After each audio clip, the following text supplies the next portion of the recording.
party tonight! What? TV party tonight!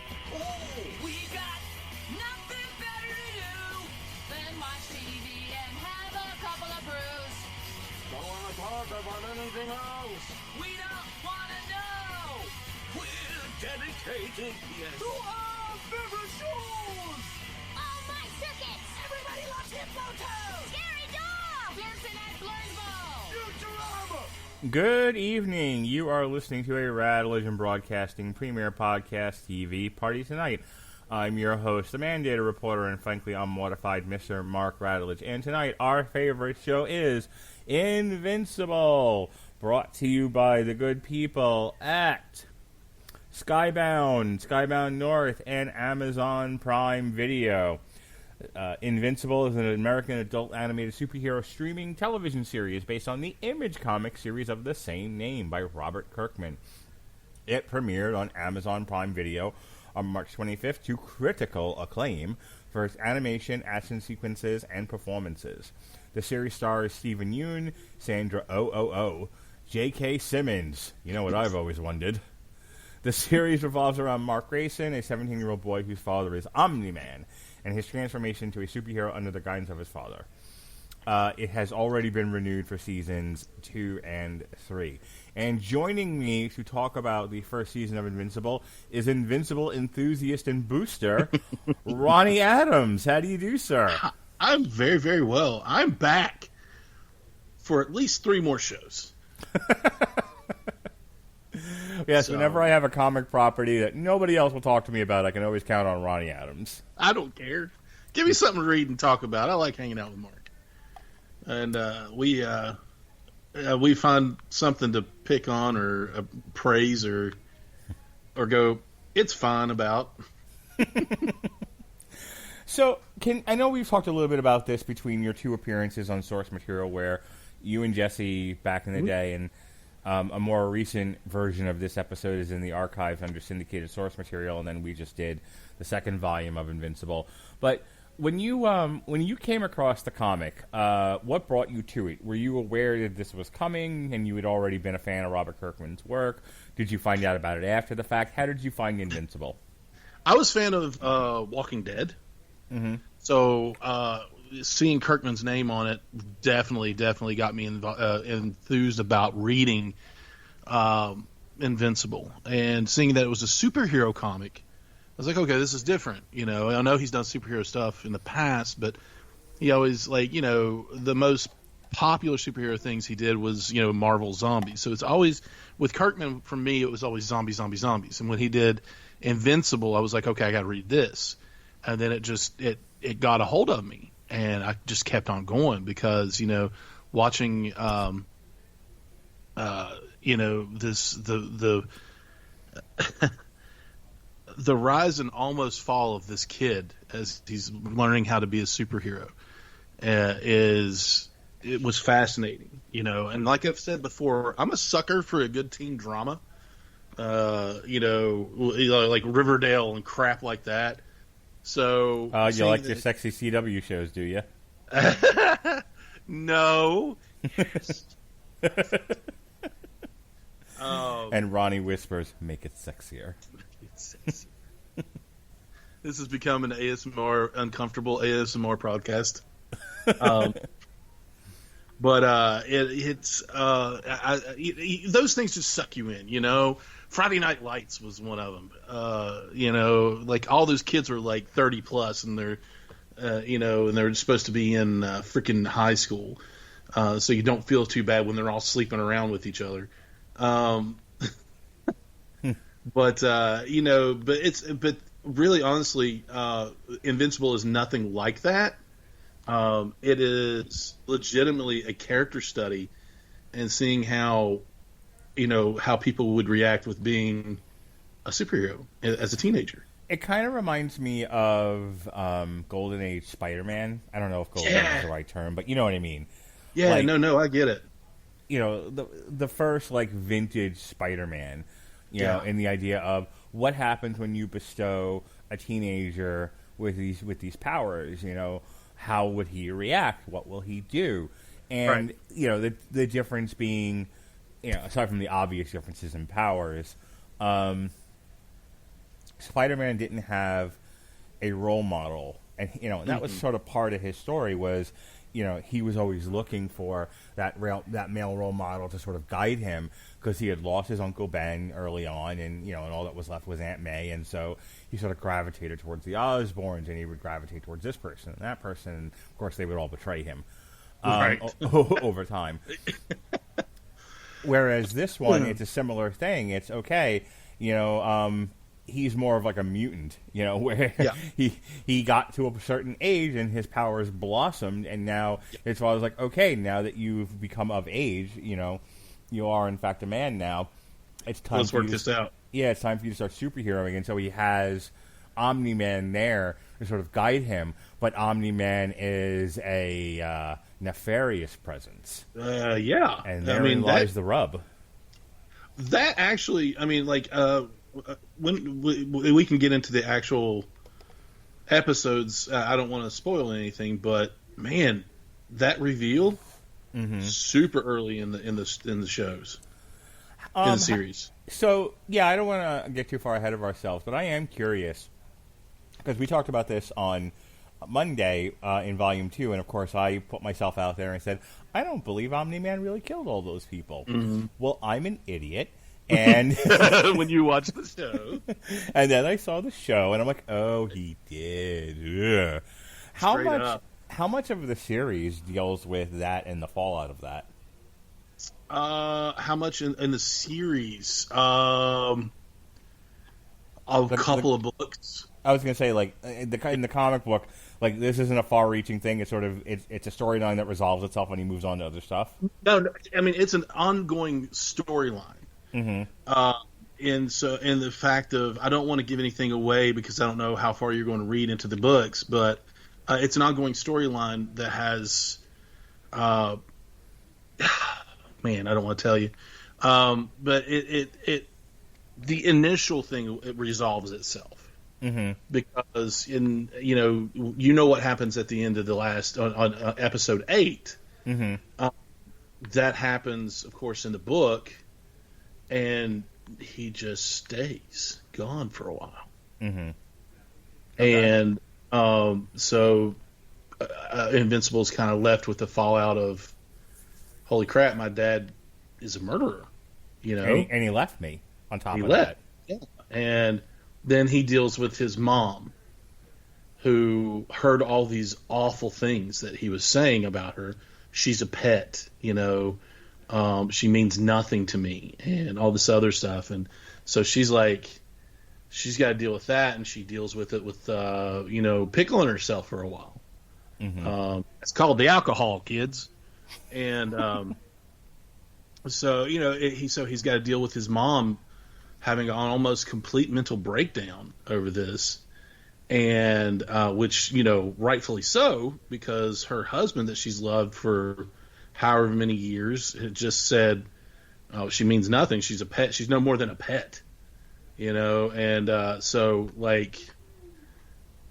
it goes on from there, how he picks up the pieces, how he fails in picking up the pieces. He struggles with all that stuff, the ideology of his dad, and how his dad's, the Voltrumites deal with things and stuff like, is he human? Is he, from that point, from Voltrum? Is he, what's going on in his life?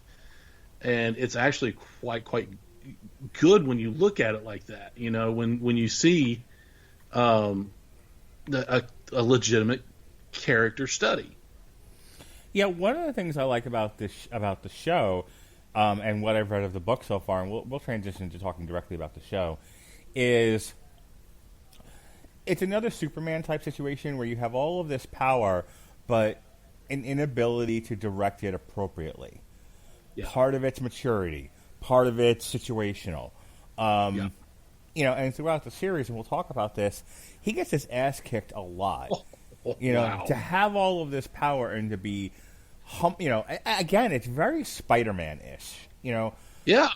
Spider-Man always had that hard time of trying to balance his personal life, his non-Spider-Man life with his Spider-Man life.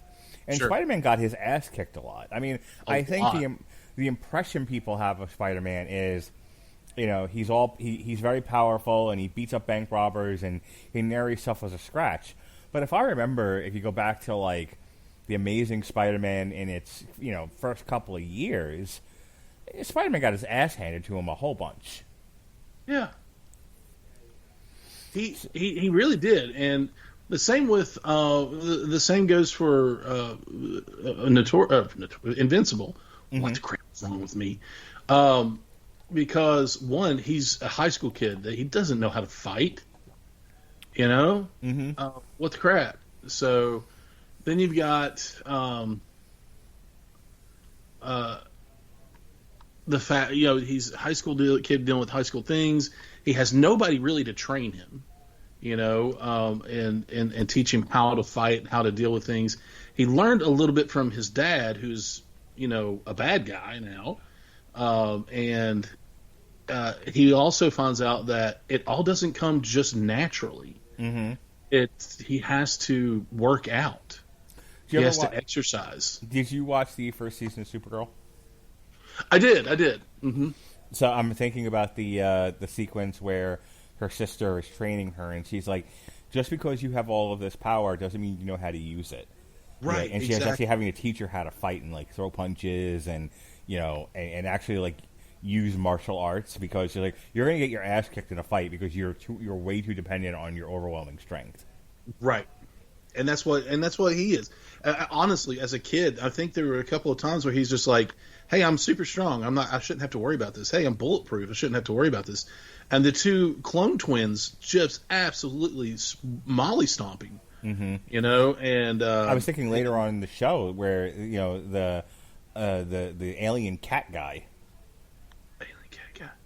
Oh, Battle Beast. Yeah, just mauls him with that mace and like nearly kills him. And he does it in the show too. That's what I'm talking about. Yeah. Oh, sorry. Yeah, he does it in the comic as well. I mean, like Battle Beast is like. So for every strong guy out there, there's another alien out there that could probably tear his head off and wear his face like a mask. But Omni-Man is probably one of the strongest beings in this universe. Battle Beast is probably really equal to him, and Alan the Alien is up there as well. Mm-hmm. But it is, he actually in the show and the comic, he teaches his dad something about not always relying on punchy. His dad can fight, but he taught him how to sit down and talk to the alien. Mm-hmm. And say, "Hey, you're not meant for Earth. You're meant for Urath, a different planet. and like we don't have a contract with you or whatever." And he's like, "Oh man, my boss is going to be so pissed."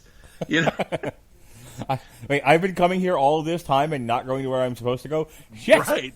Yeah, exactly. I have dreams about that. Yeah. Where I'm back in high school or back in the grocery bagging job I had right out of high school. Like I was late for work one day, and I thought, "Excuse me, I just burped." And in this dream, I was like, "Oh, I'm late for my job at IGA," and then I was like, "Wait, I don't have to go there." Can I tell you how many times because of my weird schedule, I've woken up and I'm like, "Fuck, I'm late for." Wait a minute, it's Saturday. Yeah, exactly, exactly. Although yesterday I did wake up and go, "Oh, I'm late for work," and I really was. I had the opposite happen the other day. I fell asleep on the couch, and I woke up, and I'm like, "Hi, I wonder where my Uber Eats is." I'm like, "Oh, it's at the door," and like I never got the alert for it. Why did I order Uber Eats? I had to go to work. Damn it!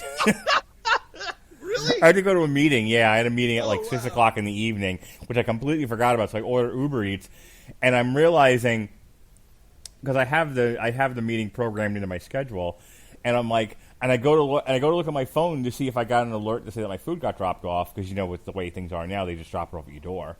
Yeah. And then you get the alert that says, "Hey, it's at your door," and I hadn't gotten anything, and I'm like, it's well past when I said I was going to get this food. Like, let me go check. And then I suddenly realized, I shouldn't have even ordered food. I was supposed to be at work by now. No. That was fun. The worst. All right, let's get into... We're going to go episode by episode here and just, talk about whatever. So no, it's about time. Yeah. When the hulking villainous scientists, the Mauler twins, attack the White House, they are repelled by the Guardians of the Globe and Nolan Grayson, who is Omni-Man, played by J.K. Simmons. Nolan's son Mark, who is waiting for his powers to emerge, goes to school and defends classmate Amber Bennett from bully Todd. After Todd punches Mark to the ground, Amber saves the latter and develops an interest in him, like you do. Later, Mark's superpowers emerge, and he finishes work to tell his parents at dinner. While Nolan is initially uncertain, he begins to train Mark on how to use them. However, wishing to emphasize the severity of being a superhero, Mark is caught off guard by his father punching too hard. Feeling hurt emotionally and physically, Mark blows off steam by stopping a robbery in a homemade suit. After a heart-to-heart with his father, Nolan takes Mark to meet superhero suit tailor Art Rosenbaum, who creates a proper superhero suit for Mark after he chooses to call himself Invincible. Later, Nolan entraps the Guardians and kills them all before falling unconscious from damage sustained by their resistance. All right, so let me... the one thing that stood out to me about this episode, and then I'll let you talk about it, Sure. was, especially given how it's done in the book, I was really surprised they revealed that it was Omni-Man from the start. Yeah. More to the point that he is not able to withstand not able to withstand their resistance, and ends up falling unconscious himself. And I'm like, what is the story they're trying to tell here if he's going to be there when whoever the government agency is shows up to find this mess? Yeah. And it really sets the tone for the entire series, because again, the show is much more violent, much more bloodier and graphic than the book is. So I was caught. None of this is a complaint, but I was caught off guard by that. Yeah. I had heard that this was adult and everything. This was not something I could watch with my kids, and I really can't. But I did not know how graphic it was going to be. And then you see him like massacre the Guardians of the Globe in like a really gross and graphic and horrifying fashion, and I was like, "Wow, okay, I guess that's what this show is," which is so weird because it's such a contrast to the animation style and well, the way the book is drawn too. Yeah, it's such a clean. Because buckle up, my friend, it gets it gets graphic. I mean, as far as violence, it is such a clean and colorful and like warm and inviting book, and then you turn a page and you're like, "Oh my god, the horrors!" Yeah, exactly. Oh, look, it's Thomas the Tank Engine, and he's running over an orphanage. Yeah, that's exactly what it was. So, in terms of capturing my interest, I was really into it. The stuff with Mark and his father, it resonates with me. I'm not going to go into my own issues with my own dad, but there was definitely some stuff there, some father-son stuff, tough love and all of that I related to. And that's the other key thing about this show. It may be about superheroes, but it does a very, very good job of making this a human drama.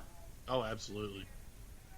I mean, there are instances, where, like that whole thing of him punching too hard. Mm-hmm. Everybody's had that moment, not everybody, but some people have had that moment, I know I did, of my dad being a little too rough on me when he was teaching me something. And, it hurt. Or just when they're playing with you. You ever have my dad used to do Mercy with me. Oh, yeah. Dad never did that. But, like, he was a legit baseball player in high school, Mm-hmm. And so he was just like, hey, you need to do better. You need to do this. And he wasn't, like, ever rough on me. But, man, he could fire him in there, kind mm-hmm. of a deal. And there, just other things like, he gets, keeping your vehicle clean, stuff like that. He can go on a tirade and not realize how far he's actually going. And to the point of, if people look at you and they think that you're this, this, and this if you don't clean out your vehicle, blah, blah, blah, blah. And you're like, whoa, whoa, whoa, whoa. Where did this come from? And it's just, it's little things like that you don't think could really hurt your feelings, but but does. Mm-hmm. And yeah, just teaching your son how to superhero, you know.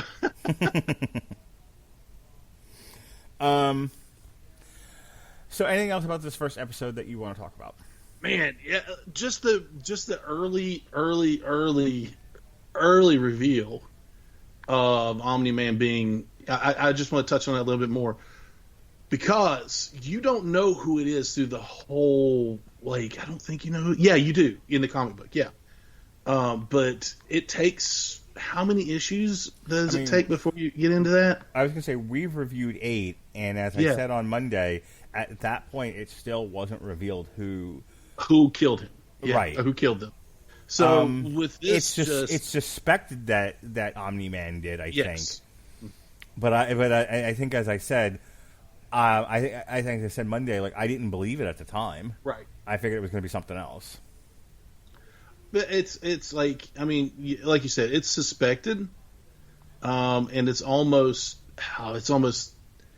like, yes, this is it, this is real, but you don't want it to be because he is the Superman to this world. Mm-hmm. He's the good guy, he's the overpowered good guy that helps everybody. Even kittens out of trees, it seems like, and he's a family man. I mean, like he's got his wife and his kid, and he and his wife are actually legitimately in love. It seems like because they can't take their hands off each other. It's gross. But Debbie's kind of a dish. But he has all these good qualities, and all of a sudden they're just dashed against the rocks when you find out that he's a freaking murderer. Mm-hmm. And bam, they just lay that on you in the very first episode. And I was really shocked that they did that. But I can also see why they did that. Because those early reveals like that really get your audience hooked in. And if they were to go about this like the comic book did, I mean, like with the book isn't heavy reading. No. The book is very light reading, and like you would have maybe 10, 15-minute episodes. If that.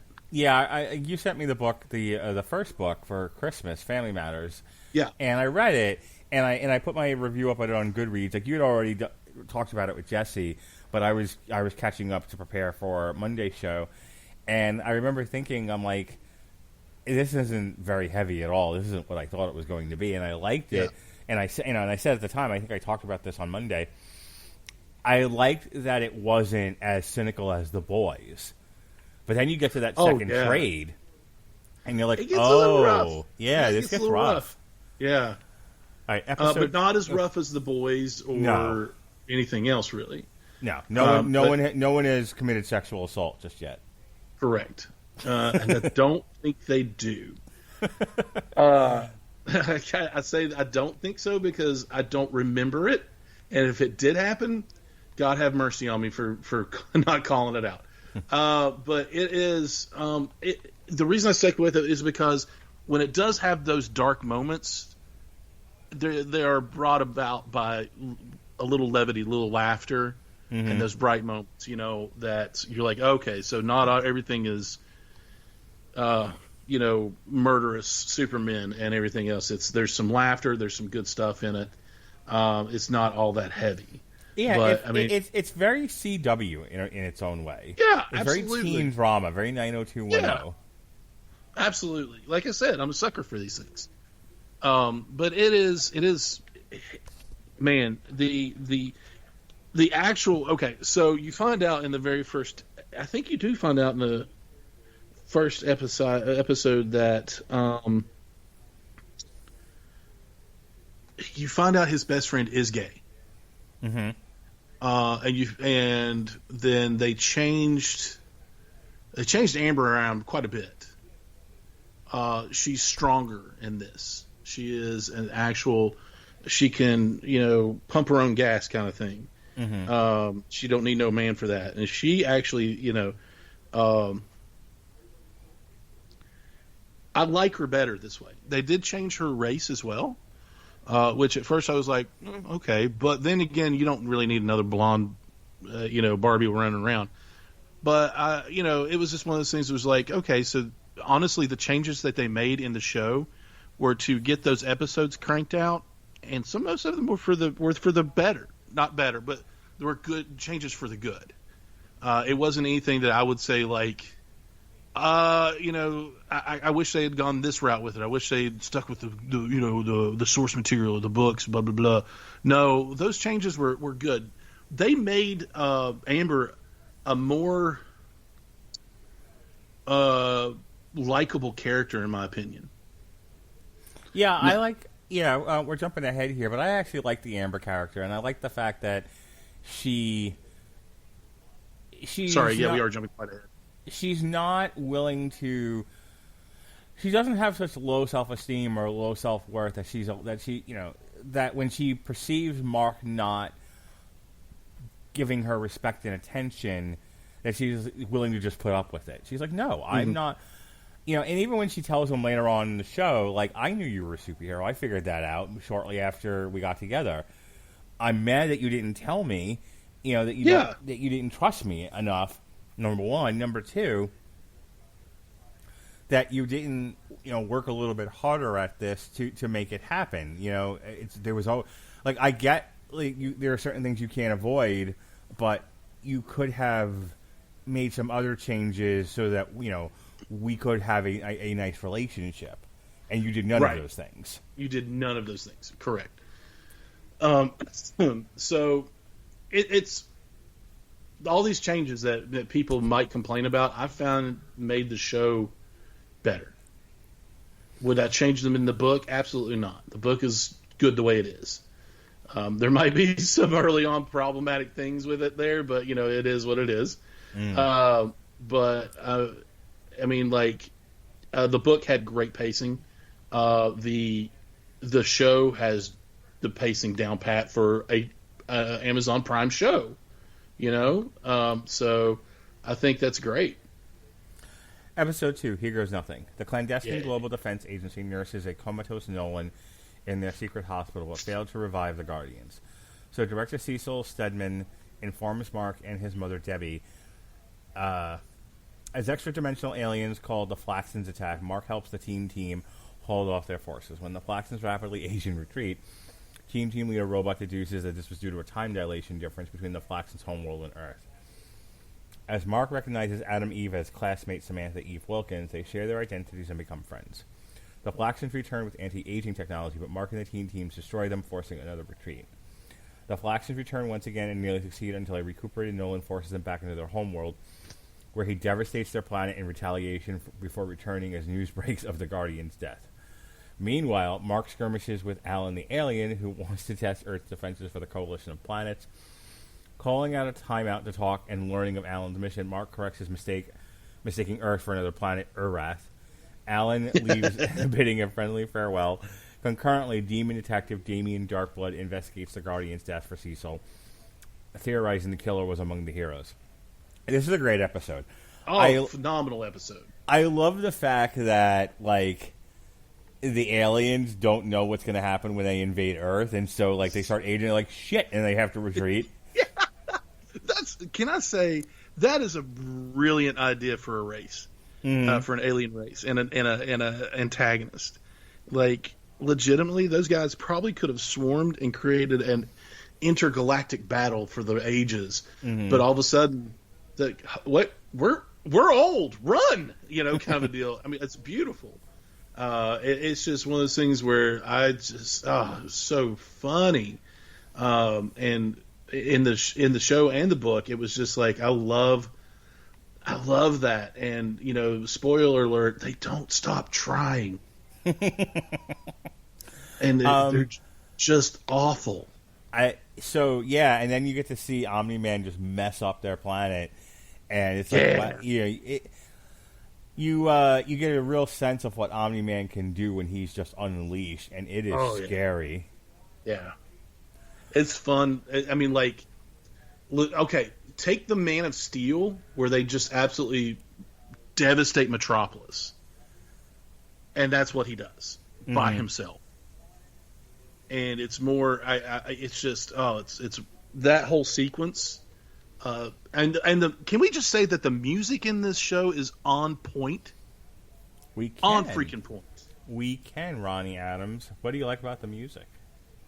I like the fact that every music, I may or may not have heard of the song before, but I know that each song that they choose is going to match the scene perfectly and really ties in with the whole show. And actually it's stuff that I've gone searching after. Well, I don't know if you know this or not, but there's an actual Invincible Season 1 official playlist on Amazon Music.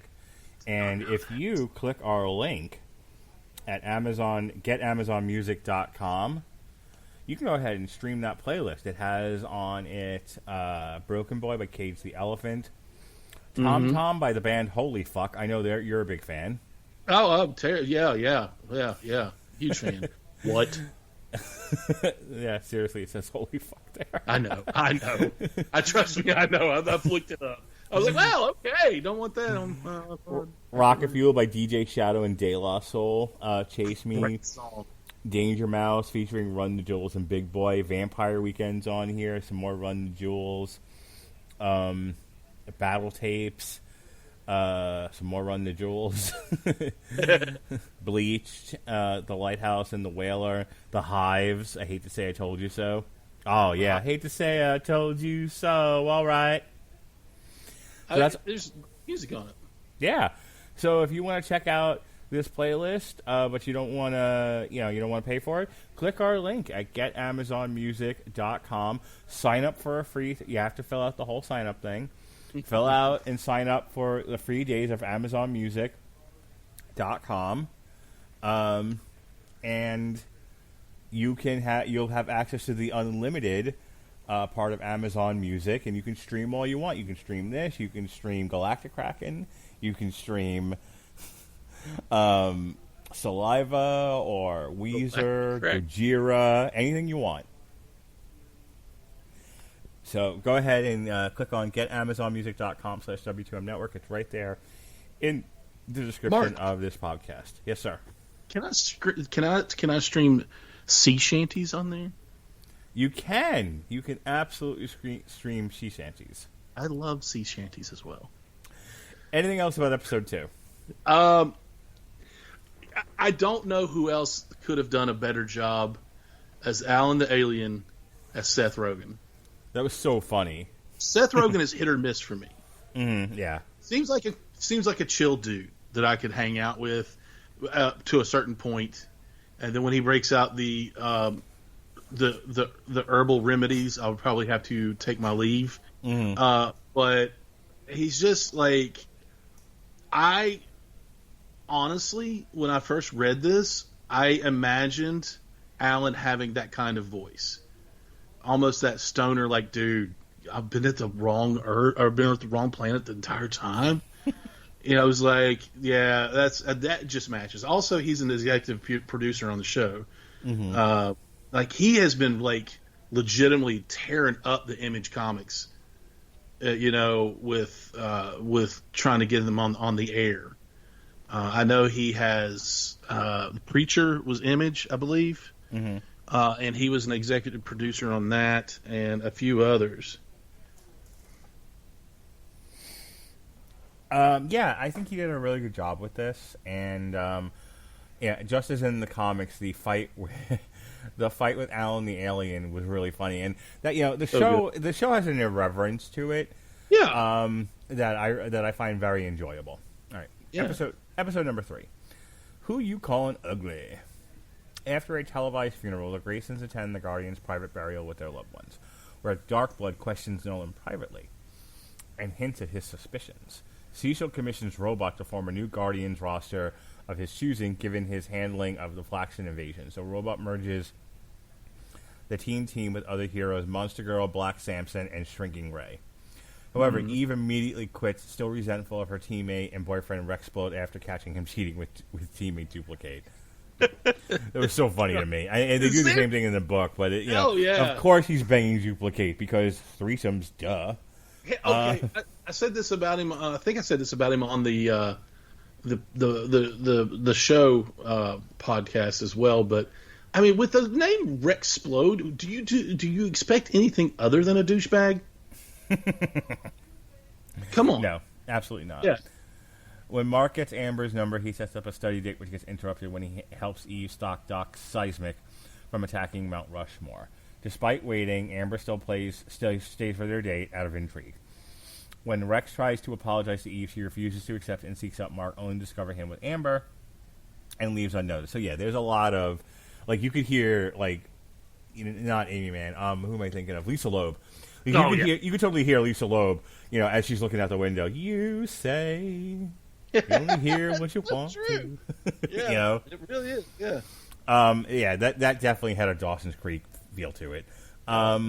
With robots unseen help, with robots unseen help, the Maulers escape from their GDA prison. The one sacrifices the other. When Darkblood questions Debbie, he finds Nolan shared little with her. Their encounter leaves her suspicious of Nolan, who senses Darkblood's lingering presence. All right, so episode 3. Mm-hmm. Your thoughts? I've just got to say, man. Okay, first of all, the episode 3 is we're talking about the funeral. Mm-hmm. Ooh, buddy, it gets me fired up. Okay. Mainly because who's speaking at the funeral? The guy that killed them. Right. It's one of those things that was like very disingenuous. That is a very hard hitting scene. Now that you actually know he did it, and I think J.K. Simmons. I'm a fan of just about anything he does, even down to the M&M commercials. He played that so well. Mm-hmm. This one, I don't want to call it there are no filler episodes in this show, but this was maybe a closer to one. Not a filler, but kind of like a, he fights Doc Seismic, which is kind of like a throwaway. But the real standout in this one is actually, to me, the funeral scene and Robot. Yeah, very much so. So Robot, who is actually played by Zachary Quinto, who does an amazing job. I mean, he does there's some great voice work in this. Can we go through? Stephen. Okay, you said it differently from how I say it in my head, but obviously, Stephen, you say it for me. Are you all right? No, because I want to say it right, but it's not coming out right. Zachary Quinto? No, who plays Mark? Stephen. Oh, okay. All right, I'll go through the cast real quick. He's Korean. Stephen Yoon. Yeah. Sandra Oh, J.K. Simmons, Zazie Beetz, Clancy freaking Brown, who's in everything. And I love it. Walter Goggins. Who is Zazie Beetz in this? Oh, she's Amber. She's Amber. Mm-hmm. And then you've got Grey Griffin, which is an outstanding voice actor in her own right. Gillian Jacobs, Community, love Community. Jason Mantzoukas as Rex Blode, who adds that douchiness to it that it just needs. Kari Payton, who is a phenomenal voice actor as well as Black Samson. Kevin Michael Richardson as everybody, because he plays everybody in everything. He's a phenomenal voice actor as well. But that's just in that episode. The legendary Mark Hamill is Art Rosenbaum. Exactly. That's what I was getting ready to say. But then you got these guys that was just that one episode. But Zachary Quinto, Mark Hamill, Ross Marquand, who is phenomenal voice actor, phenomenal impressionist, and he actually played Red Skull in Endgame, Infinity War and Endgame, actually, because somebody was too douchey to do it again. Fred Tascatore, whatever, he's played everybody from the Hulk to everything else. And then you got John Hamm, Seth Rogen, Lauren Cohen, who played War Woman briefly. Jeffrey Donovan as Machine Head. Are you familiar with who Jeffrey Donovan is? He was the lead in Burn Notice. Oh, okay, yeah, okay. And, Hey, speaking of which, Damon Hussein, who is in the Guardians of the Galaxy movies and a whole bunch of other stuff, he's he's the voice the Martian of, Emperor. Yeah, the Martian Emperor. Sorry, I didn't mean to. Yeah, Michael freaking Dorn. Mm-hmm. Lenny James. All these people that are, and also Reginald Vell Johnson as the principal of Reginald Vell Johnson High School. That's hilarious, by the way. Yeah, Mae Whitman. So you've got all this phenomenal talent that is adding to this show, and for me, it's a win-win situation. I mean, the only thing that they could do to screw it up is just completely get away from the subject material and try to dumb it up. No, and that's the thing. They really made care to represent the source material as, it might not be in the exact order, but I mean, it is definitely a good representation of the work. Absolutely. All right, so we were up to episode 4. Yeah. Neil Armstrong, eat your heart out. Angry that the GDA has not caught the Guardian's killer yet, Red Rush's widow, Olga, commissions Debbie to sell her house so she can return to Moscow. Cecil asks Nolan to protect the first mission to Mars, but the latter refuses, citing his responsibilities protecting Earth, so Mark volunteers. Oh, this episode's hilarious. Despite a successful landing, Mark's inattentiveness allows Martians to abduct the astronauts. The Martian Emperor orders their execution to prevent the parasitic sequids from reaching Earth and destroying the universe. Mark hastily evacuates the astronauts to their shuttle, failing to realize a Martian had replaced one of them. Meanwhile, as Nolan and Debbie vacation in Rome to rekindle their relationship, he manipulatively regains her trust with half-truths. Cecil realizes Nolan is the killer, but cannot act until he determines the latter's motive and a way to stop him, which is smart. Knowing he will not drop the case, Cecil banishes Darkblood to hell, unaware that the detective hid his notepad in Debbie's closet. As the surviving Mauler begins cloning himself, Robot monitors his progress and methods before stealing a DNA sample from Rex to present to his real self, the deformed Rudy Connors. Yeah, right. I thought this episode was really interesting because, one, the Martian stuff was hilarious. Oh, absolutely. But I thought, we'd already seen that there's an issue with Omni-Man, and, did he knowingly kill the Guardians? Is he under someone's spell? Is it a clone? Is it someone disguised as him? We don't know just yet. So, Darkblood certainly seems to think so, but there could always be a swerve, bro. Sorry. On the other hand, you have Robot, and no robots can be trusted. Right, exactly. So you're like, what nefarious purposes is he going on about that? He got the Mauler twins out of prison, and he's cloning things, and what's he doing? What's his end game? So there's a lot. So we're halfway now through the first season, and there's a lot of intrigue here. Mm-hmm. Absolutely. Well, I mean, Robot, and you find out that Robot's not a robot. Robot is a human controlling robot. He is very much the handy-capable Iron Man. I feel bad for even saying that. But he is controlling that robot suit. If you're going to do that, you have to finish it up with and all the pygmies down in Africa. Yeah, exactly. Yeah. That was Larry the Cable Guy. Larry the Cable Guy. Yes. Yeah. Lord, I feel terrible. But it was just but it's true. I mean, he is physically deformed and cannot even come out of that, whatever you want to call it. It's basically he's in a jar. I mean, he's in his own little biosphere there that keeps him alive. Mm-hmm. And so he finds a way to clone himself, and seeing that Monster Girl might have been a little bit attracted to Rexplode, and he is a little bit attracted to Monster Girl. He finds the most attractive specimen that he can and grabs a little bit of his DNA. Can we talk about Monster Girl for a second and what a shitty fucking Faustian bargain that is? Right? So great character. Yeah, she's a great character. But every time, and that's the fun thing about some of these, because when you think about like the Marvel and DC, how many of them have a power outside of maybe the Hulk and the Thing, to where their entire personal life is completely upended because of their power. Right. Where they're deformed in some way, or because like her thing is every time she hulks out and turns into the monster, she ages There's a price down. Yeah. So she's like 24 years old, but she's in like a 14-year-old girl's body or some shit. Right.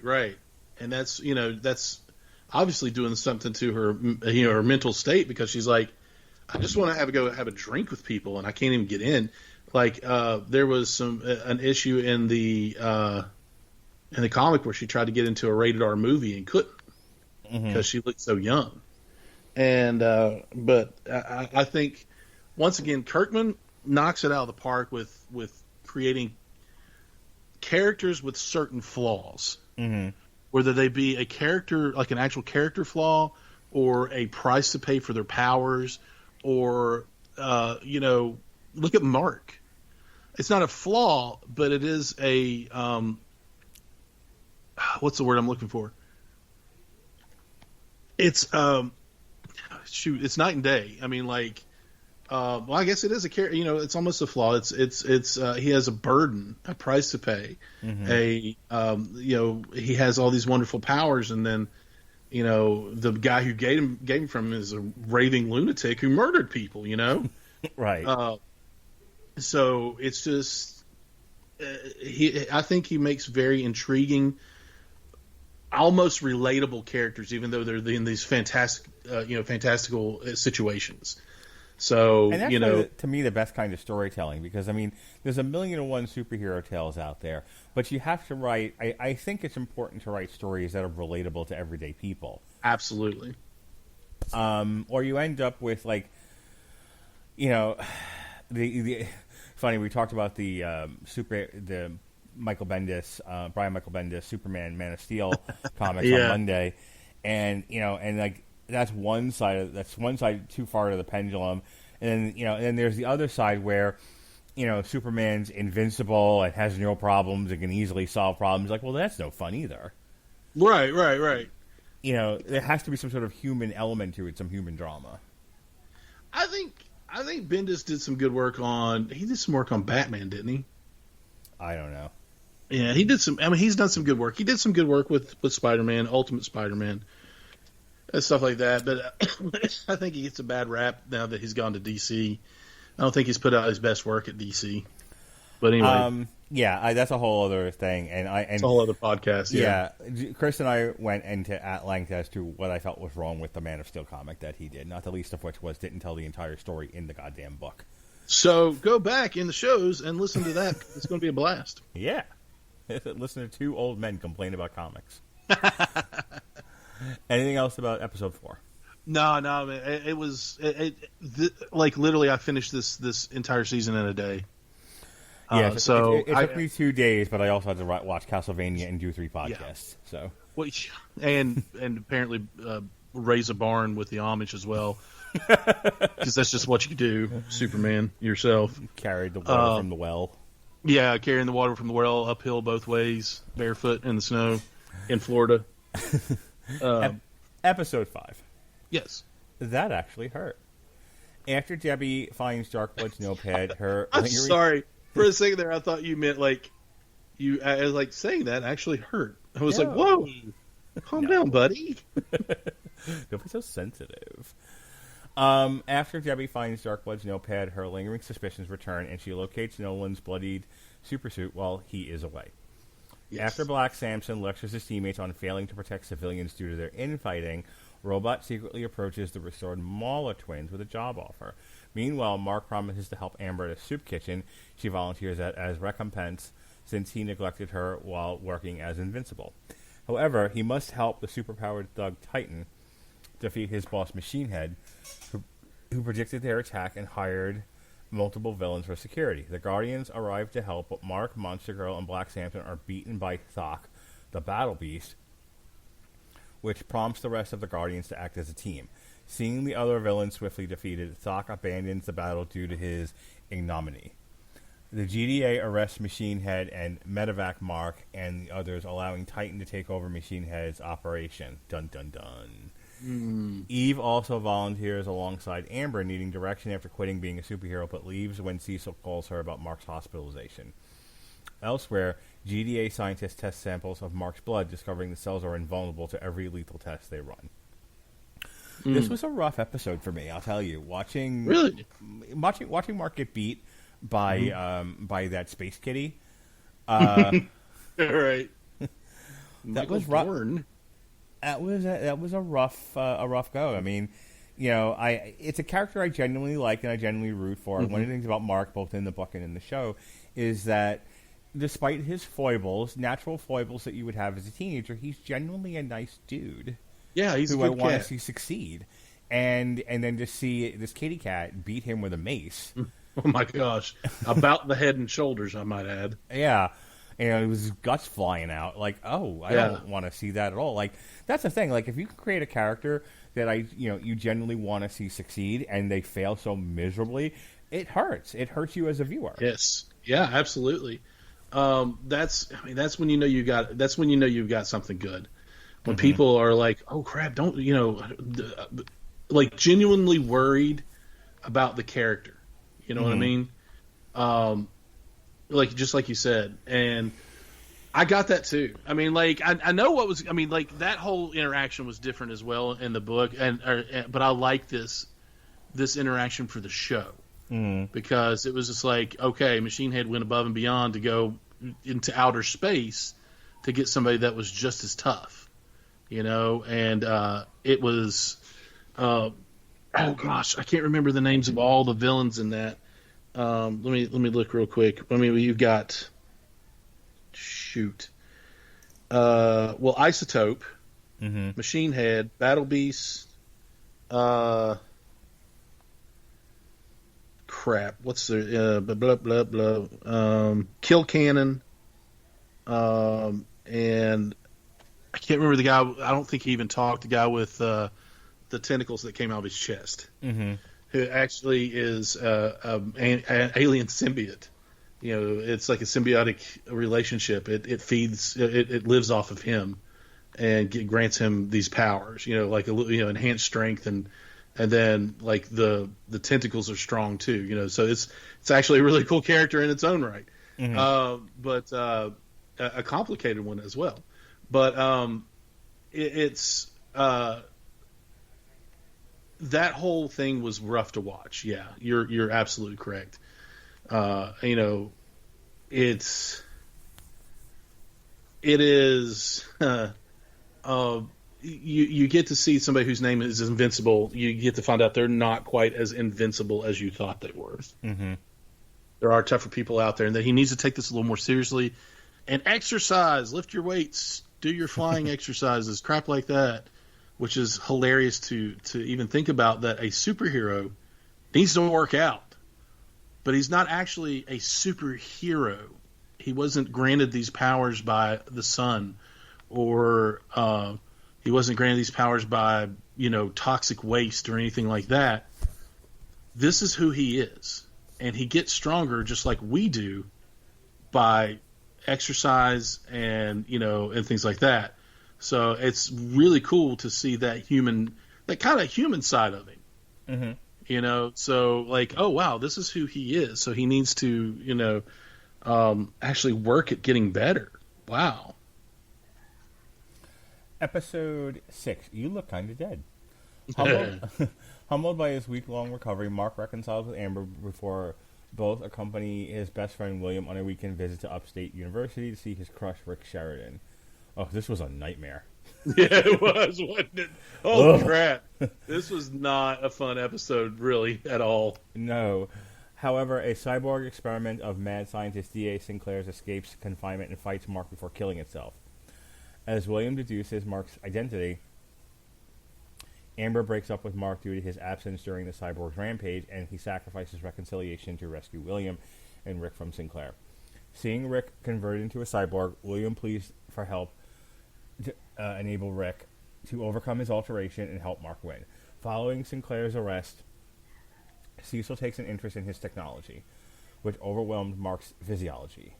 Meanwhile, Rosenbaum examined Nolan's bloodied suit for Debbie, confirming Nolan killed the Guardians. Both fearfully agree to stay silent, but the revelation sends Debbie into a drunken depression.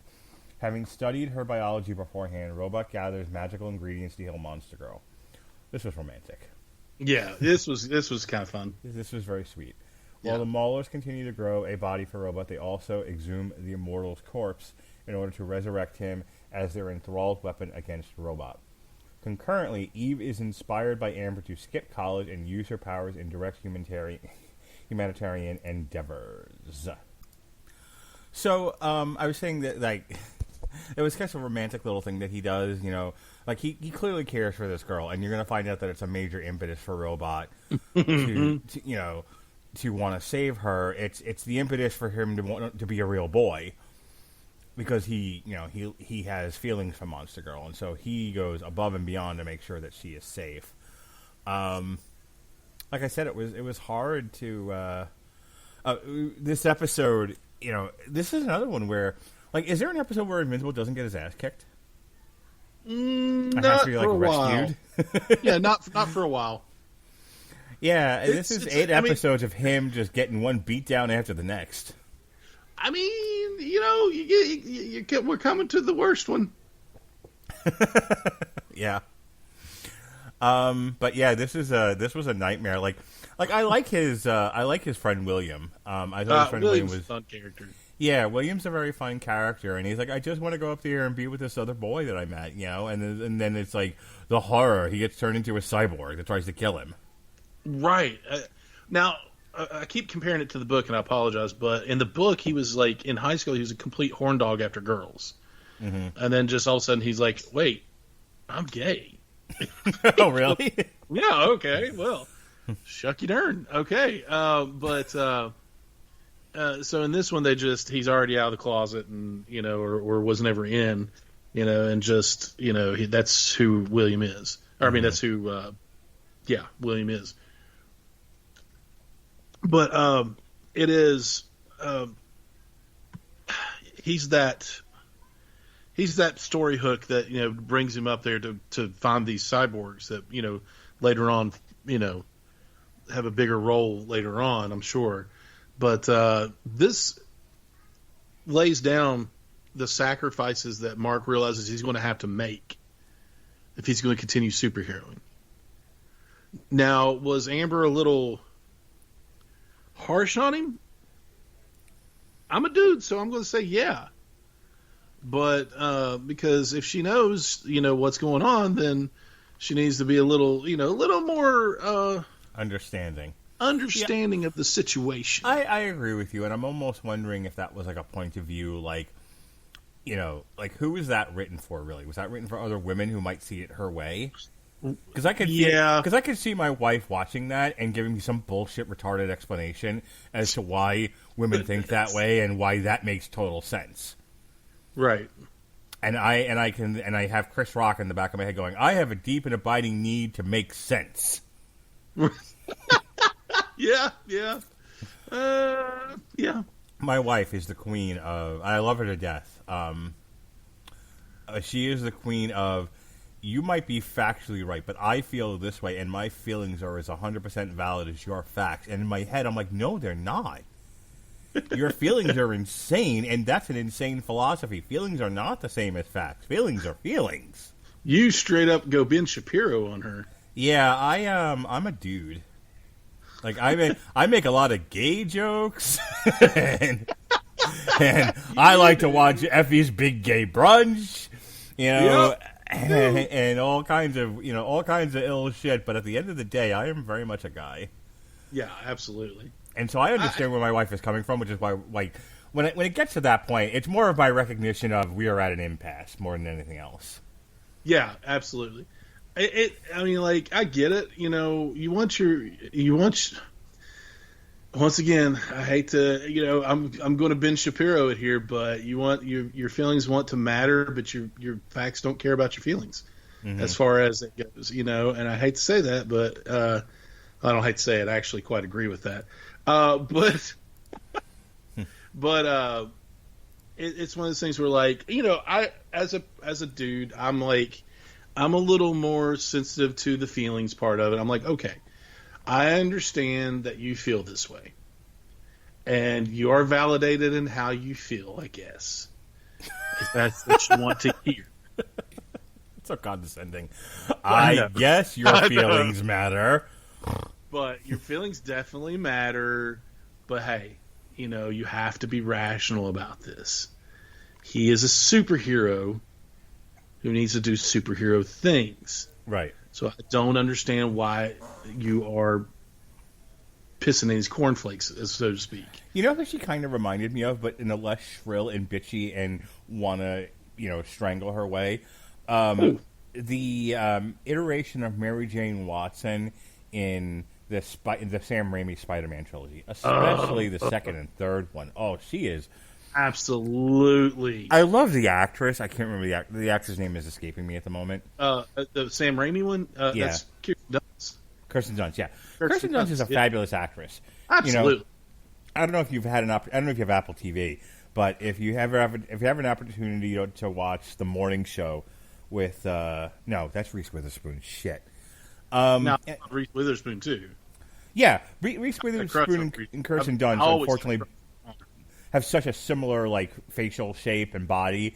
I often get them confused. No, I get that because they do a lot of the same movies too. Yeah, but Kirsten Dunst and Reese Witherspoon, for that matter, are fabulous actresses. Yeah, and absolutely. It is not her fault. They wrote that character to be a bitch horse shrew. Good Lord. But no, yeah, you're right. But how? But no. She did give out some Raimi Mary Jane vibes there. Mm-hmm. I that man that one hurt. She didn't go full all the way, and that might have been in the writing. That might have been in Zazie Beetz' performance, because it also she never has the dance in the kitchen with Harry moment either.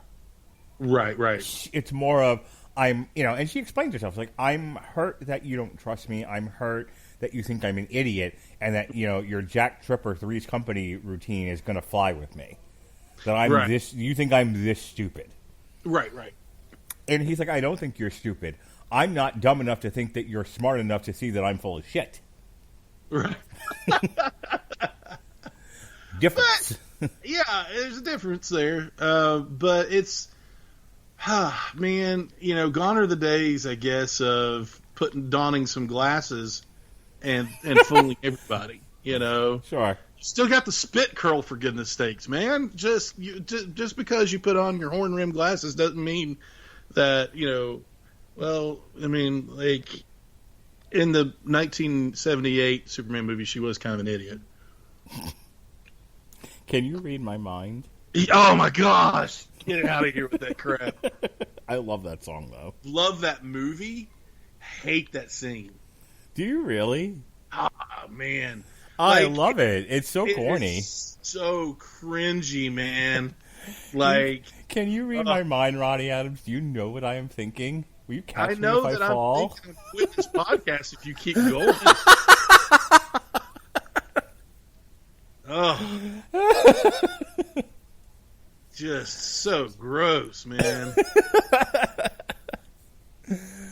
She did not go on to do much of anything, did she, that actress? Well, she went crazy. Went a little crazy. Sure. Margaret Kidder, yeah. Margaret Kidder.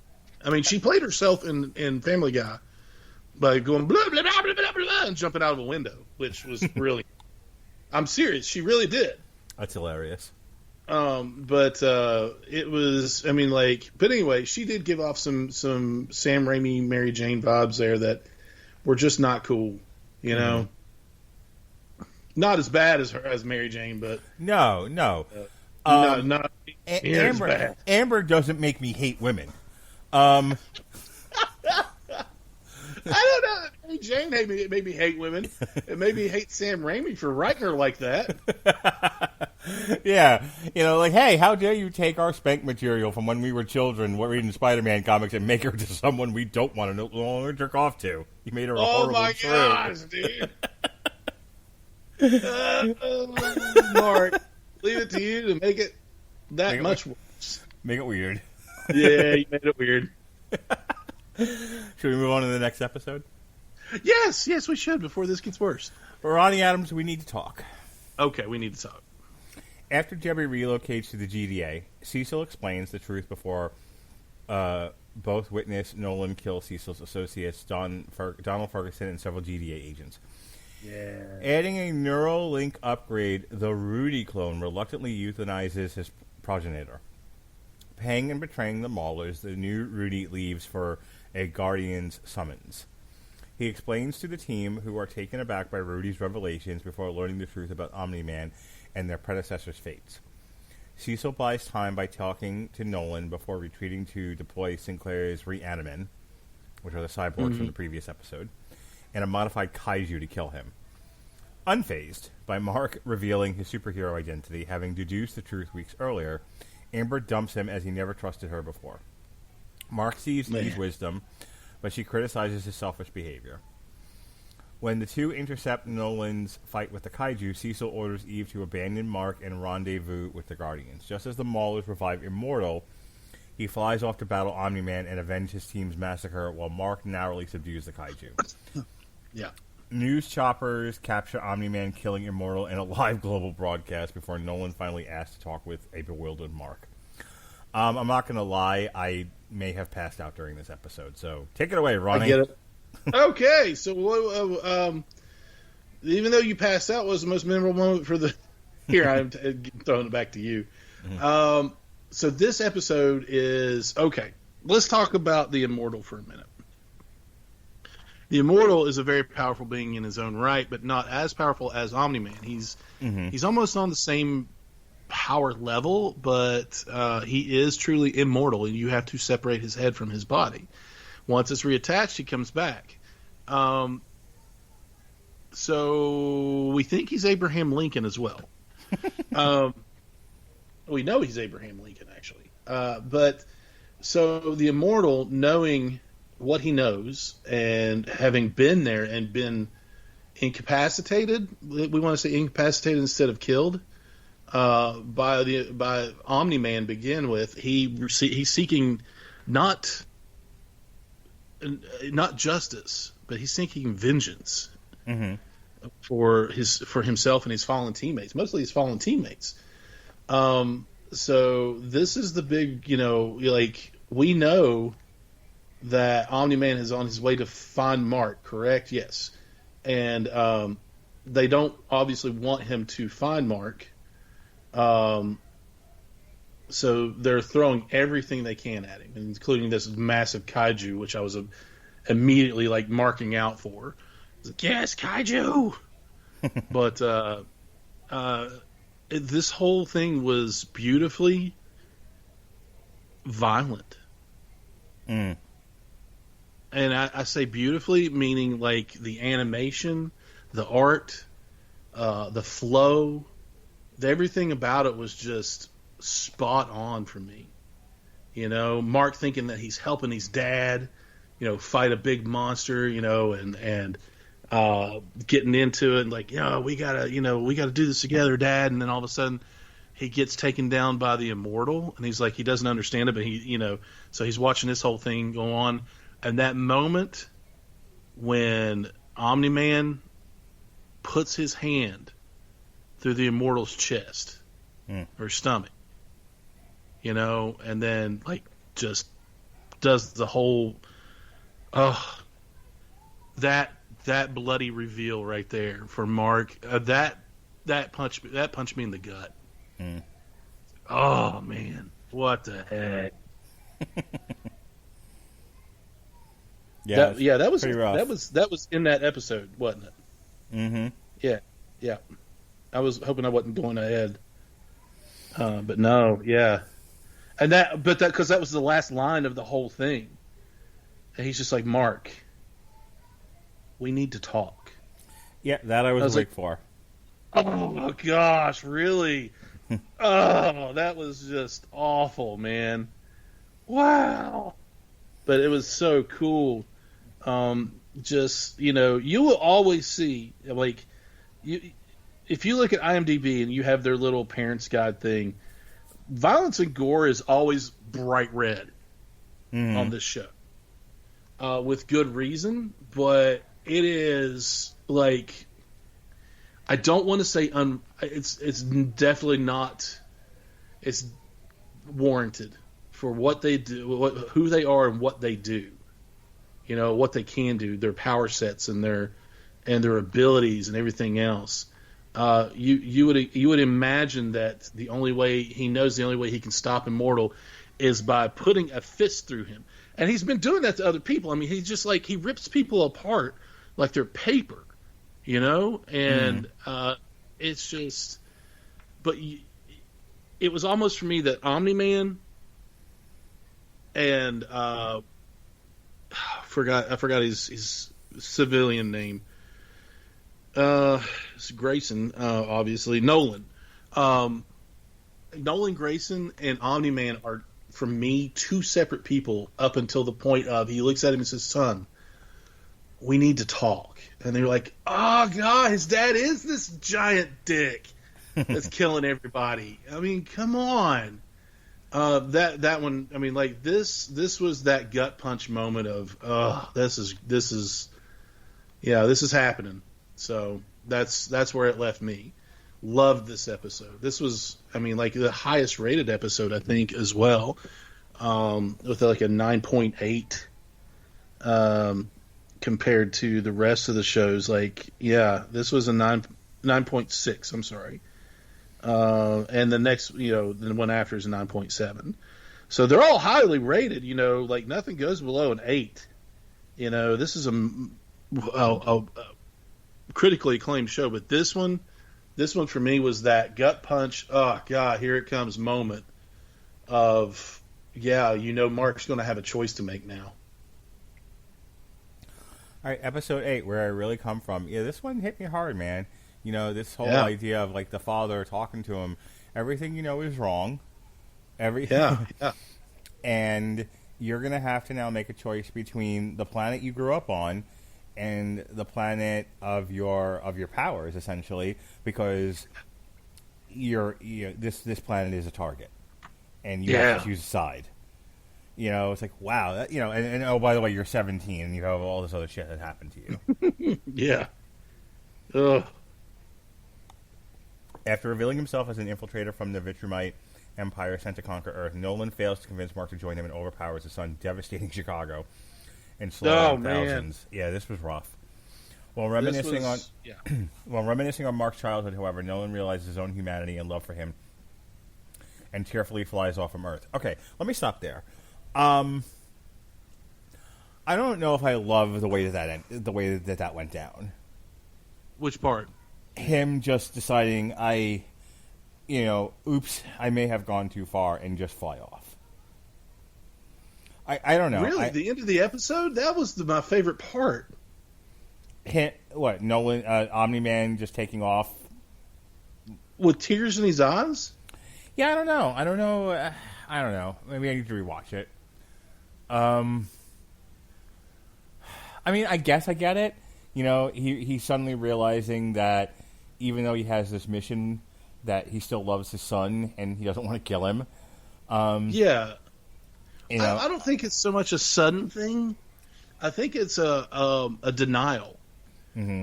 So if you look at it in the terms of, oh gosh, okay. So I know this is weird, but the only way I used to be a tobacco user. Mm-hmm. So I loved dipping.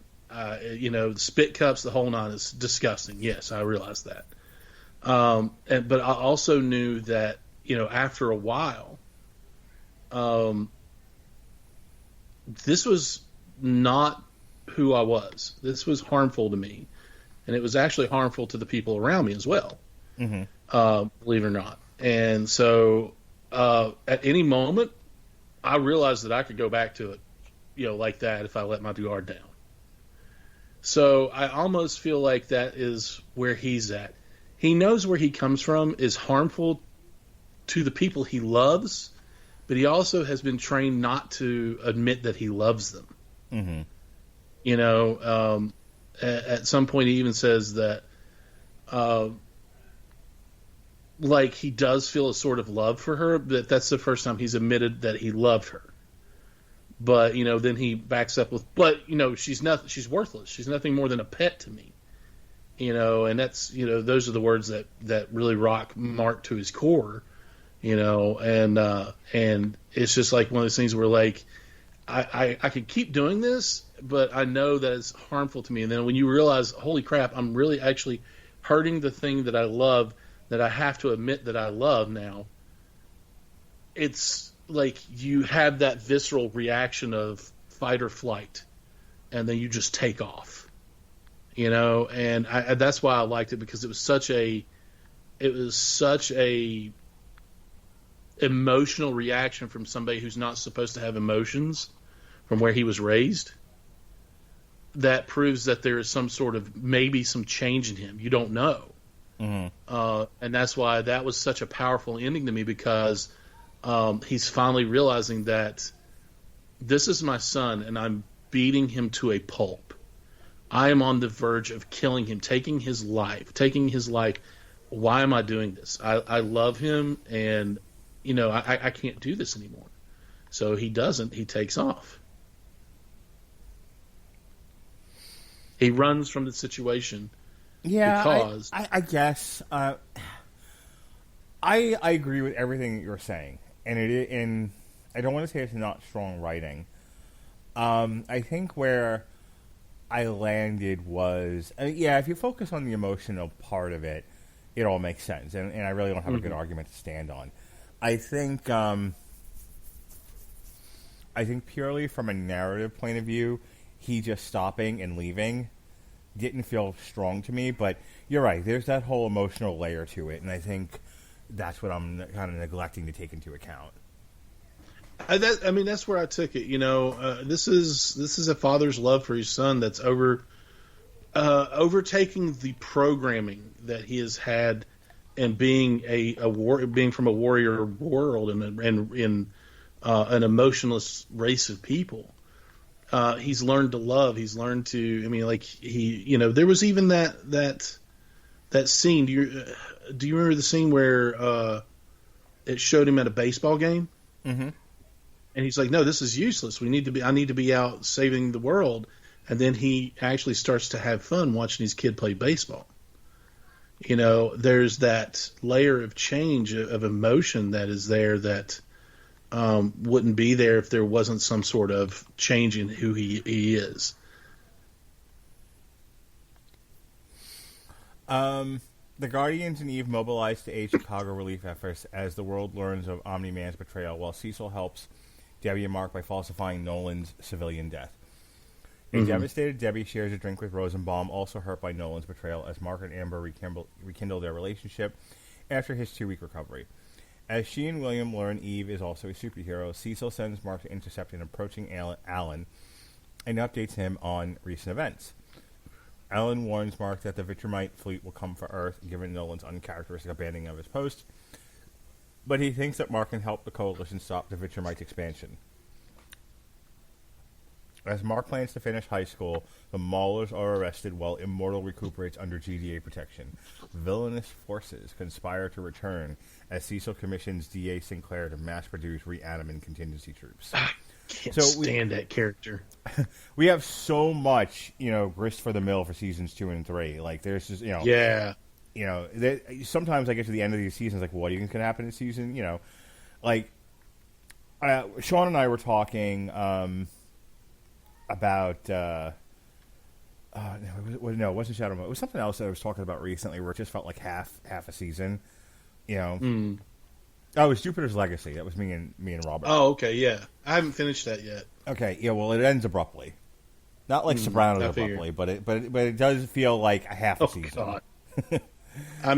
You'd have to put a book down after the first chapter to get that Sopranos abruptly.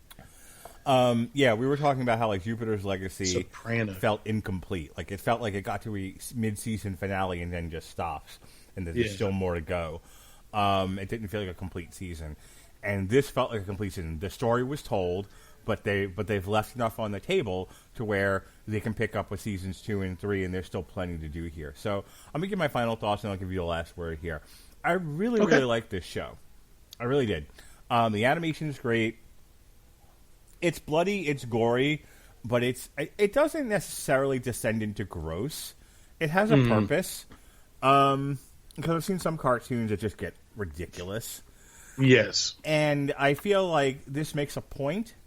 You know, it says that these are real people and they bleed and they get hurt and things happen, and this isn't, you know, everyone's invincible and nobody can hit a target with a gun. You know, the world feels lived in. It feels very fleshed out.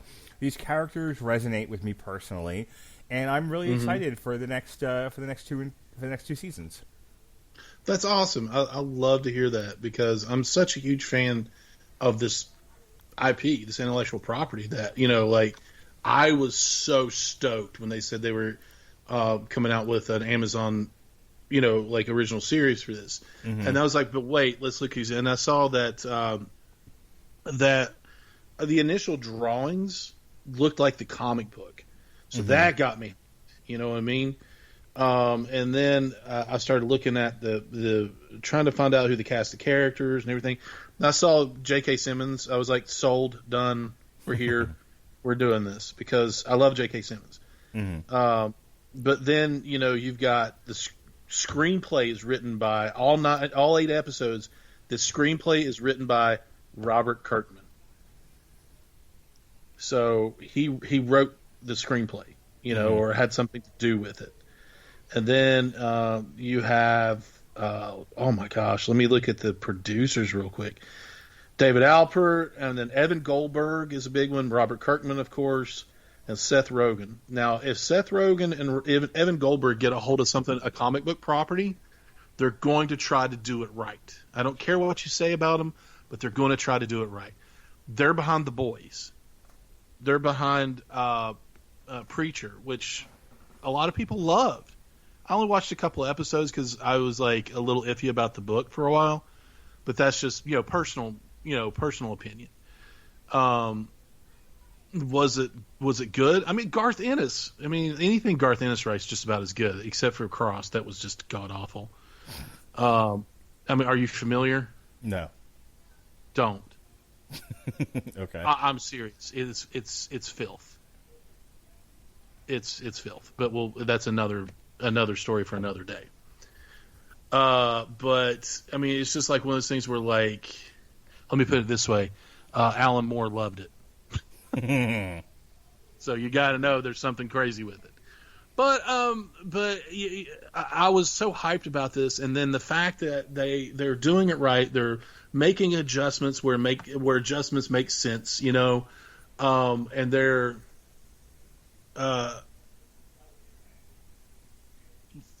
doing all the things that they need to do, and then you get to the 8th episode,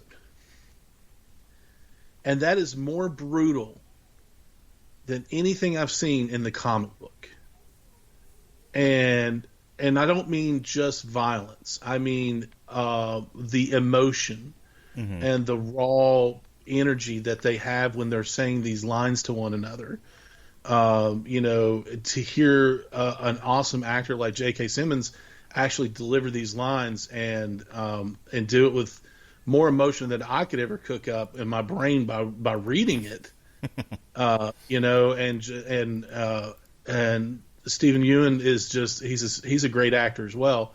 It was so good to me. I was like, okay, you can only either like really screw this up, or this is going to be an awesome series from here on out. And I truly believe the latter on this. All right. If you've got nothing else, then we will wrap for the evening. Sure.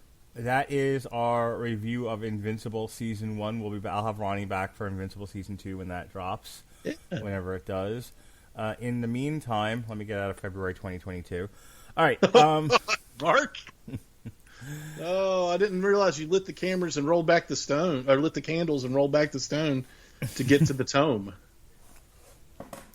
So this week, here's what aired. We have Luke Cage Season 1. That's a re-air from the archive. Sean and I reviewed Shadow and Bone Season 1.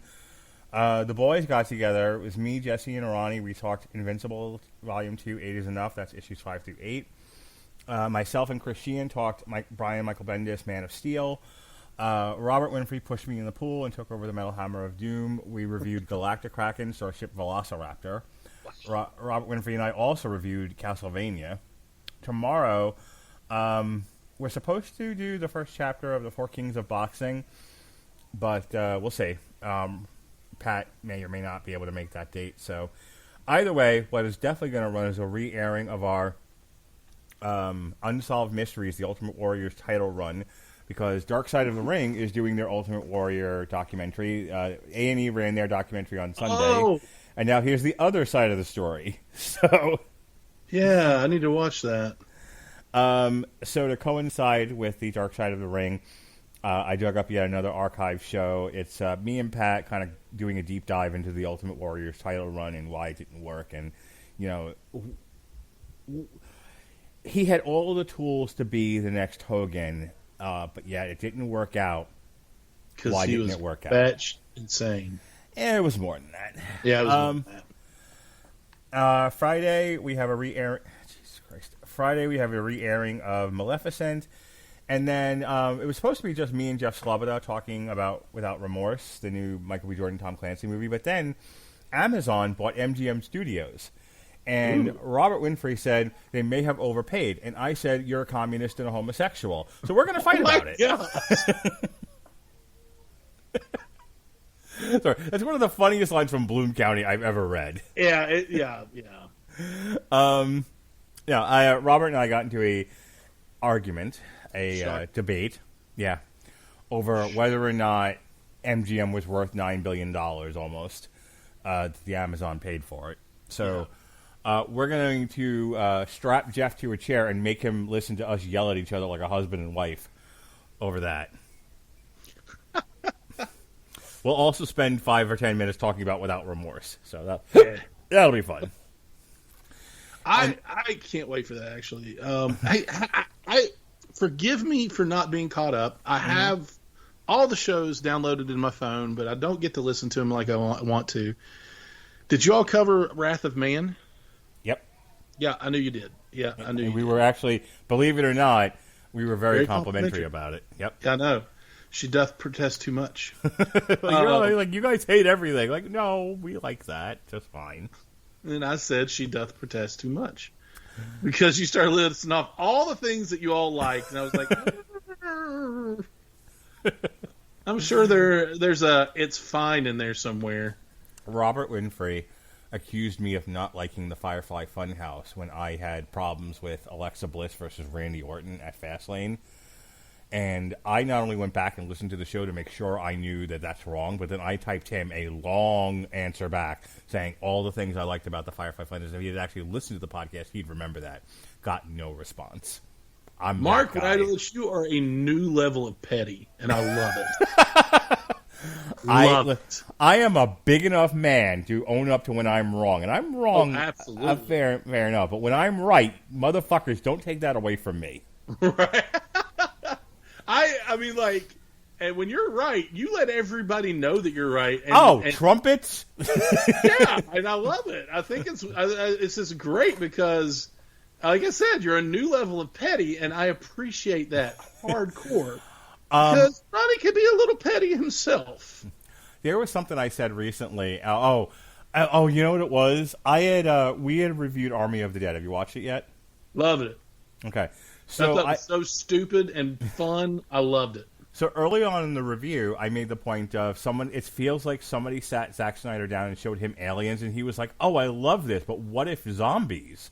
They were like, ugh. Right. Yeah. Well, I mean, like, it's like, okay. It's like, which zombie movie did he do starting Dawn out? of the Dead. Yeah, Dawn of the Dead. It's like Dawn of the Dead and the Ocean's movies and Aliens had a baby. Yep, very much so. And then somebody beat that baby over the head with a ball peen hammer repeatedly and said, work. And somehow it does. So in the review, I said to Robert, I said that line. I actually didn't bring up Dawn of the Dead, but I said, this was like it's like somebody showed Zack Snyder Aliens and somebody showed him Ocean's 11, and he was like, okay, I love both of these movies. Let's do them together, but with zombies. And the person who showed him those movies walked into traffic. You did not say that. I haven't listened to it yet because I wanted to watch the movie first. I may not have said the walked into traffic part, but I definitely compared the movie to Aliens. And Robert didn't really argue with me vociferously about it, but he was like, I don't know. And then I defended my position. He was like, okay, I can. Like, he conceded, but just barely. Yeah. We're reading reviews of it, and somebody directly says this is an Aliens ripoff, and I start like announcing I beat the smart kids, like fucking. Like Ralph from The Simpsons. It's like when Ralph gets an A. Yeah. I beat the smart kids. I beat the smart kids. I love it. Oh, yep. So amazing. Every time I'm proven right, there's a banner that appears above my head and trumpets and elephants. Listen, with the people you deal with on a daily, it's I include myself in that. So anyway, I'm sorry, go ahead. No, I was just saying. So, like with the hard-headed, strong-willed people you deal with, you deserve trumpets. Well, thank you, Ronnie. Saturday we have What If Spider-Man kept his cosmic powers, and then Sunday we're kicking off Disney Villains Week, and we're bringing back an oldie but a goodie. It's Everyone Loves the Bad Guy. These are re-airs from when Robert Winfrey was doing them back in the day on our Blog Talk Radio account. And so we're kicking it off with Disney Villains Part 1. Ironically, we did not talk about Cruella de Vil. Allegedly. And so I loved everybody. I loved that show. Yeah, he's actually thinking about doing a revival. Nice. I don't know what's left to fucking talk about. He did like a zillion of those shows. I was on one of them. Yeah. On Monday... I was terrible. On Monday, Alexis and I are doing Disney Great Parodies, Volume 1, Mickey's Inferno, because what better way to represent Dante's Inferno than with Mickey Mouse? I mean, some people believe that Disney is the devil. Tuesday, we are reviewing Cruella de Vil. On my birthday, we are splitting shifts. The little horror mongers, Jason Teasley, Robert Winfrey, and Alexis Hana, they're going to review A Quiet Place 2. No. Meanwhile, I'm going to go to the dentist to make sure that I don't have cancer of the tongue. Then I'm going to go have a steak dinner. Yes, you are. And then Jesse and I are going to get fucking high. We're going to light up the bong. We're going to take hits from the bong, and we're going to review Bongzilla, Wisconsin. I have a feeling that if either you or Jesse decided to light up a bong, it would be watching legitimately two dads. Am I falling out of this chair? Yeah, and then with the floral print, the jean shorts, and the New Balance, everything that screams dad. And you're you take one hit and you're baked, and you're just why is the room spinning, Jesse? And he's like, shh, they'll hear you and come get us. Jesse would be the paranoid one. There was a guy, when I had a band in high school, I know I've told the story a zillion times, but if you've heard this podcast, it's new to you. The bassist, we did, I think it was Sweet Leaf by Black Sabbath, and I remember the bassist in our band was like, we don't use drugs, we just like singing about it.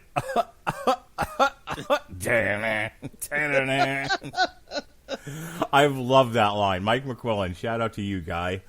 All right, and on Thursday, May 3rd, after I've turned 45 years old, finally. I've been aging myself up all year, but I actually turned 45 on June 2nd. Dude. We are reviewing Double or Nothing in the daytime. It's probably going to be me. Possibly Harry Broadhurst is threatening to come on. And then in the evening time, in between time, myself and Sean Comer will be doing an on trial for the Glenn Close 1996 101 Dalmatians movie. And that is all of the... I will say this. Sweet Tooth debuts on Netflix on June 4th. We're going to have Ronnie Adams back for another double shot. You loved him on Stumptown. You adored him on Invincible. Well, he's coming back to do another double shot. We're going to talk Sweet Tooth Volume 1, Out of the Woods, I believe it's called. Out of the Deep Woods, which is the first trade paperback from the Sweet Tooth comic from DC Comics. And then on Thursday of that week, we will discuss Sweet Tooth Season 1 from Netflix. So, Ronnie Adams, ladies and gentlemen, making his monthly appearance here on the Rattlers and Broadcasting Network. Who knows? If y'all want me around, it may be more. And then, oh Goya.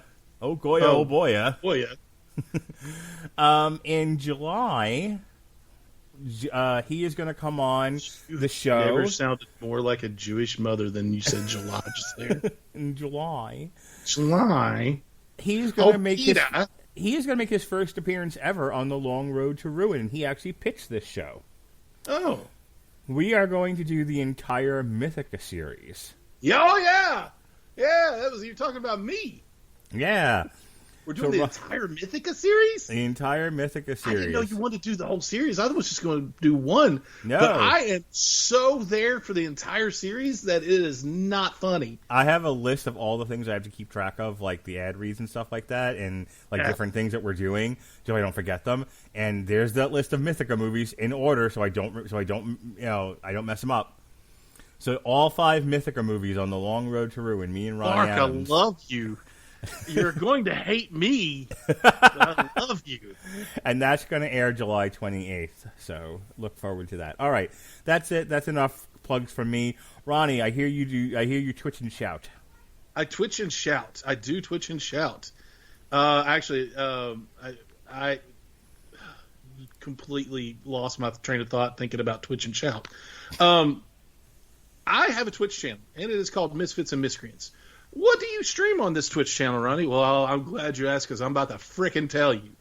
I actually have a weekly and bi-weekly game of Dungeons and Dragons. We do 2 D&D live play podcast or live play streams. Probably soon to be a podcast as well. Who knows? But we have a lot of fun. I'm running Curse of Strahd on Tuesdays. We're running a campaign bi-weekly on Saturdays where I'm playing instead of DMing. Called what's it called? Trouble in Winterhold, and it has been a lot of fun. So we do that. I have plans on bringing more games to our streaming channel, such as board games, card games, and other TTRPGs, tabletop role playing games, such as Kids on Bikes, Monster of the Week, Vampire the Masquerade, Call of Cthulhu, things like that. So we have plans to do that. But what do I do on the off days that we're not streaming D&D right now? You can watch my big old head play some video games. I'm doing a run-through of Resident Evil Village that just came out, and it is creepy as all get out. I love it. I wasn't a huge fan of most of the Resident Evil games just because, but this one, I loved it so far. And I hate Activision because they burned me. So I won't play any more Activision games, but I do play other games on there as well. So come check me out. We do have one thing that's being planned now, and it has a definite date, that on July the 30th, if I'm not mistaken, I have it written down. I have it in my schedule. We're doing a network game of Dungeons and Dragons, starring Mark Radulich, Jesse Starcher, and the one, the only, totally 80s Pat. So we may have some extra people in there. We don't know yet, but we're working on it, and it's going to be a lot of fun. So we really want you to be around to watch that as well, because I'll be streaming it live, and I will hand over the audio to Mr. Mark Radulich, if he wants it, to post it on the network. Oh, sweet. Yes, as well as that's about it. I'll stop yammering on, but it's going to be a lot of fun. So come on an adventure with me. If I make one more step, this will be the furthest I've ever been from the Shire, Mr. Frodo. This episode of TV Party Tonight was brought to you by Grammarly. Did you know that? Grammarly can help me out with my everything, because I know talk good. Well, Ronnie Adams, to help you talk better, Grammarly's AI-powered products help people communicate more effectively. Grammarly helps you write mistake-free on Gmail, Facebook, Twitter, LinkedIn, and nearly anywhere else you write on the web. Grammarly corrects hundreds of grammar, punctuation, and spelling mistakes while also catching contextual errors, improving your vocabulary, and suggesting style improvements. To download Grammarly today, go to getgrammarly.com/W2M Network. Again, that's getgrammarly.com/W2M Network to download Grammarly for free. All right, I want to thank Ronnie Adams for joining me tonight to talk about Invincible. We will be back soon. Until then, I'm Mark Radulich. He's Ronnie Adams. Be well, be safe, and behave.